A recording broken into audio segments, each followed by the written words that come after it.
Disinformation in Congress and cutting the head off the Houthi snake. It's 5 and 10 from Skywatch TV. 5 things you need to know in about 10 minutes for Friday, August 29th, 2025. I'm Derek Gilbert. Our Friday 5 to 5 big items of the week. Item number 5 today is one I should have talked about yesterday, but wanted to get more details on this story. This was the tragic death of 2 children in Minneapolis at Annunciation School, which is a Roman Catholic K-8 school in Minneapolis. It was attacked Wednesday morning by a shooter dressed in black with a rifle. 2 children killed, 18 more injured. The shooter basically took his own life, identified as 23-year-old Robin Westman, born Robert Westman, a man who identified as a woman. Minneapolis Police Chief Brian O'Hara said Westman didn't seem to have any specific motive.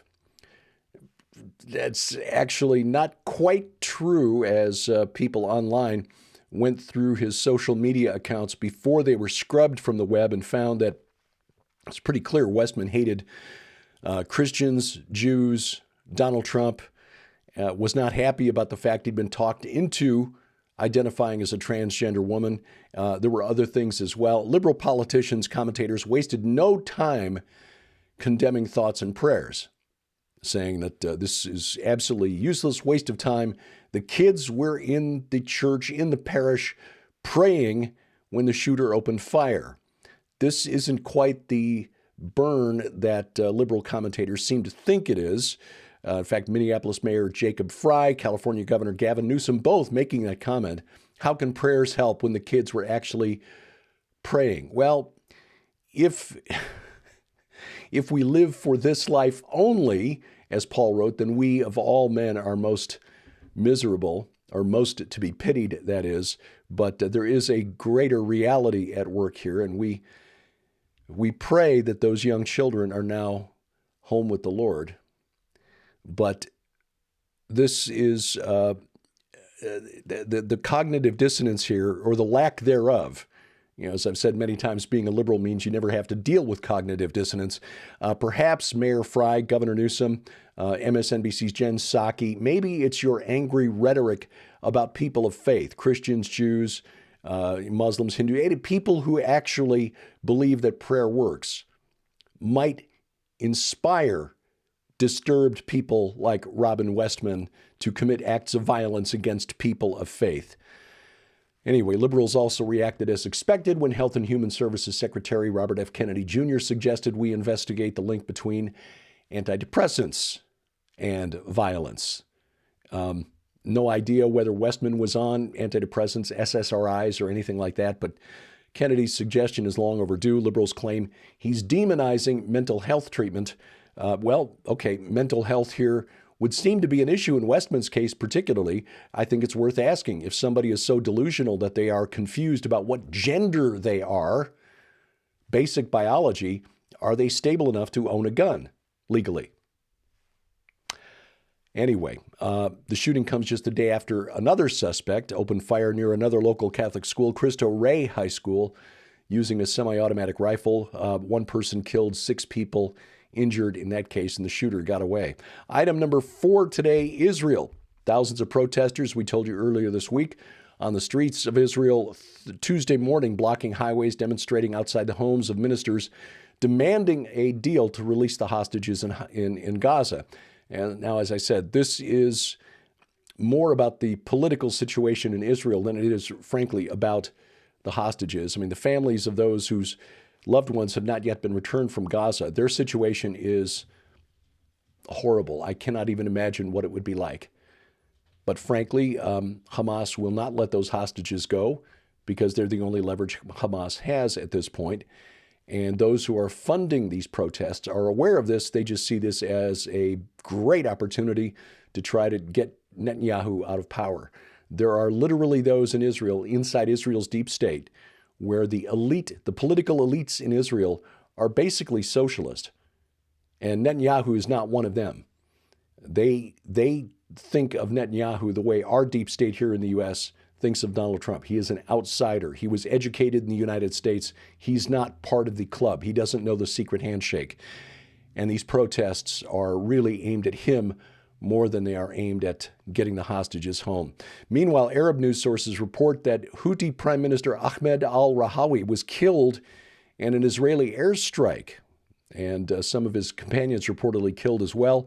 No immediate confirmation from Israel. However, Israel's Channel 13 News cited political sources who said the direction of the assessments is positive. It seems the attack succeeded, and Ynet reported that the assessment of the entire military and governmental elite of the Houthis was eliminated in the attack.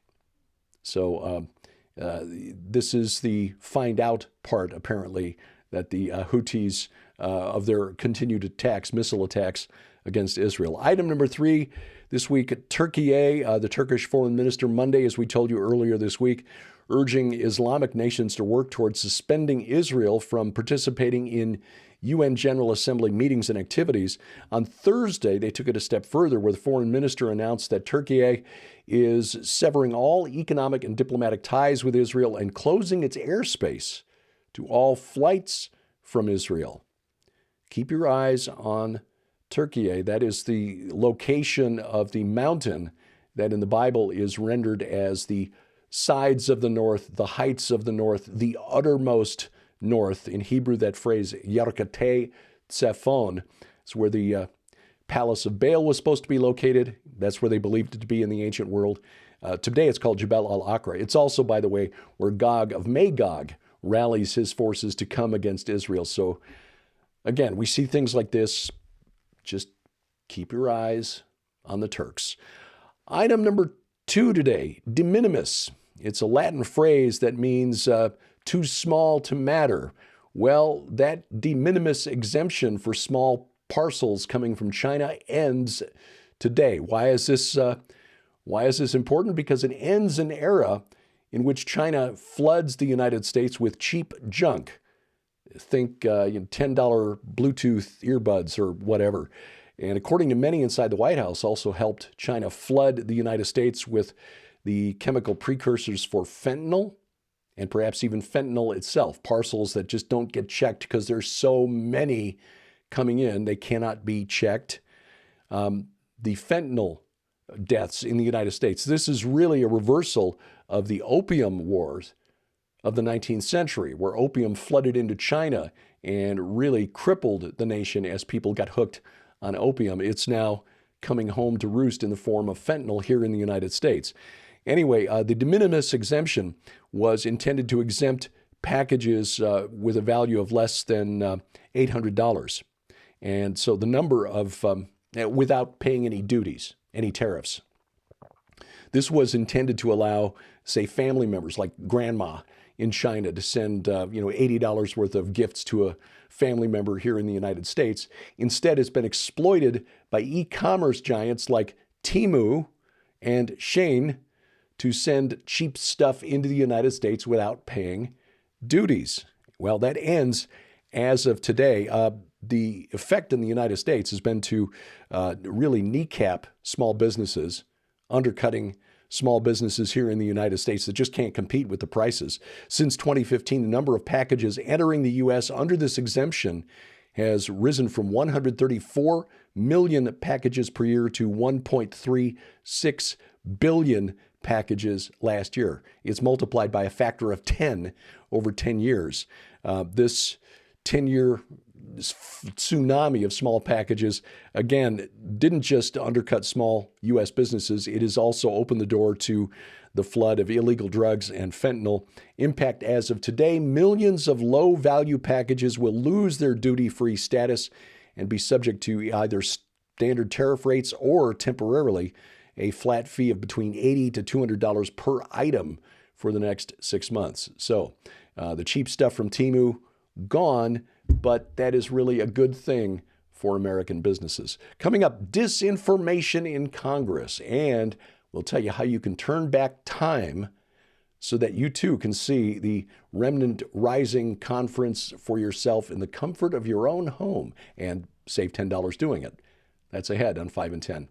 Well, ladies and gentlemen, you can support the ministry of Skywatch TV in our continued efforts to share the gospel of Jesus Christ throughout the four corners of the world and receive your very own copy of this urgent new work when you order the Ancient Cities Ultra Collection.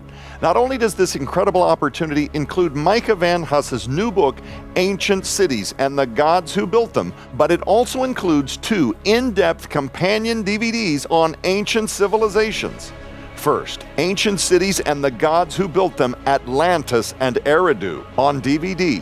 Get ready for a mind-blowing exploration with Micah Van Huss as he dives into the mysteries of the Nephilim, the truth behind the Tower of Babel, the legend of Atlantis, and the Shining Ones. Micah uncovers how ancient civilizations connect to our Christian faith today, explores what Jesus meant when he warned that his return would be like the days of Noah, and unravels the mysteries of the ancient giants. But that's not all. This special offer also includes the brand new DVD, Ancient Cities and the Gods Who Built Them, Olympus and Rome. Join Micah on an exhilarating journey as he uncovers the mysteries behind why Joshua destroyed not just the men, but also the women, children, and livestock of the Anakim Raphaim. Delve into the fascinating parallels between the Bible and ancient Greek mythology in this eye-opening exploration that will challenge everything you thought you knew about God's creation and the ancient world. Sold separately, these items hold a retail value of $75. Yours now for your donation of only $45, which includes free shipping to all U.S. orders. You can scan the QR code on your screen using the camera app on your phone for instant access to this special opportunity. You can also visit us at skywatchtvstore.com or call 1-844-750-4985 and ask for the Ancient Cities Ultra Collection right now. Item number 1 today, disinformation in Congress. Representative Marjorie Taylor Greene of Georgia, a Republican representative from Georgia, Tuesday repeated a bit of information that turns out not to be the case, that it is now illegal to burn an Israeli flag in the United States. This has been circulating on social media this week, and it's got some of what we call the woke right upset. The woke right, these are people who are now finding allies in the woke left in blaming the Jews for just about everything. And sadly, Marjorie Taylor Greene appears to be joining that group. She had based her comment on a misinterpretation of an article published last week by the Times of Israel, reporting that a federal judge in Washington, D.C., in a civil lawsuit had equated the Israeli flag with Jewish identity. Okay? The headline of the article was shared by woke right influencers who then claimed falsely that the judge had made it illegal to burn the Israeli flag. And this falsehood was repeated by Marjorie Taylor Greene, who seemed upset, as the woke right influencers were. It's okay to burn a U.S. flag, but not an Israeli flag. See, it's the Jews. Except it's not true. The assertion is false. The judge's opinion did not create a new criminal law, does not apply to legitimate protest that's protected by the First Amendment.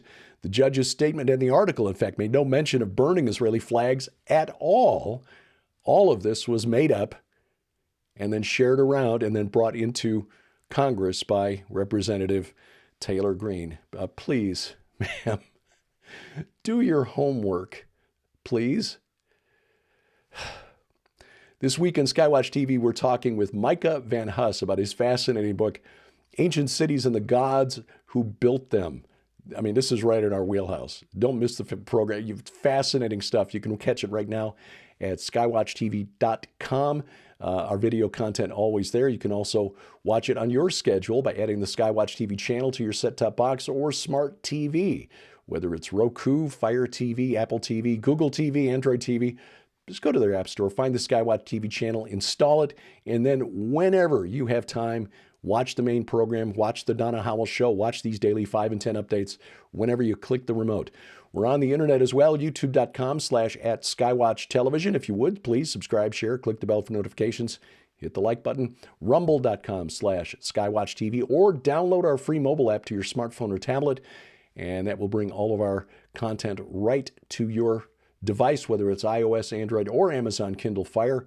And we've got links to their app stores at our website, skywatchtv.com/app. Now, this past weekend, we were honored to take part in the Remnant Rising Conference from Hear the Watchman Ministries. Some of the presentations are just absolutely inspiring, educational, edifying. Joe Artis Horn, the host of Skywatch TV, his presentation on why we do what we do at Whispering Ponies Ranch. It will bring you to tears, as will Nita Horn's presentation, especially when she talks about the late Dr. Tom Horn and how, you can see she still really misses him. Donna Howell on how the next great revival will be brought by people who we might not expect. The messy ones, she calls them. My best friend, Sharon K. Gilbert, talking about how we are reliving the 1930s as, well, just look at the headlines.